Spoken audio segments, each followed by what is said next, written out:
Sveiki visi, čia Švipukas su savo kanalo naujienomis, kuriuose pirmą norėčiau jums pasakyti tai, kad tikriausiai daugelį žadėjau, kad kai surinksiu 100 subų, pradėsiu daryti After Effects tutorials. Na, o kadangi kai šitą video dabar sukūriau, tai dabar esu surinkęs 103 subus. Tai va dabar tikrai nemeluoju ir kitą savaitę jau pradėsiu jau ateis pirmas tutorials, tiksliai dar nežinau apie ką, bet tikrai pamoka bus nelabai bus tokia ir labai sunki. Na, o jeigu jums visiems patiks, žiūrėsite, mokysitės, galėsite man komentuoti, kurti ir klausti, prašyti, ką turėčiau jums toliau sugalvoti padaryti.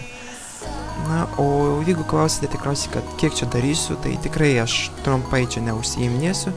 Tikrai čia bus mano didelis projektas, tai darysiu apie tikriausiai 70-60 tutorialų. Viskas priklauso, kiek jūs patys norėsite, mokėsite, prašysite ir komentuosite.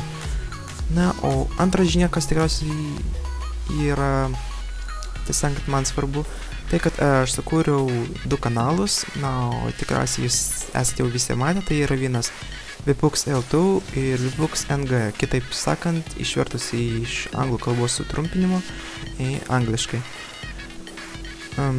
Vipux angliškai.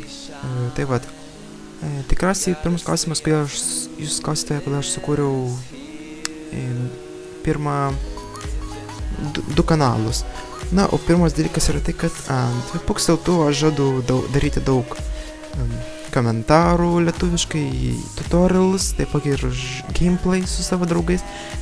Taipogi, kaip jūs matėte, pavyzdžiui, vieną Battlefield 3 komentarą su Airidu. O ant antro aš žadu daryti viską angliškai, angliškus komentarus, montažus savo daryti, mini editus, Call of Duty savo daryti ir taipogi rodyti visą, ką aš būsiu pats sukūręs. Na tai va, tai tikriausiai yra viskas, ką aš jums norėjau pasakyti šiai dienai. Tad sėkmės, kantrybės ir laukite mano tutorials. Iki.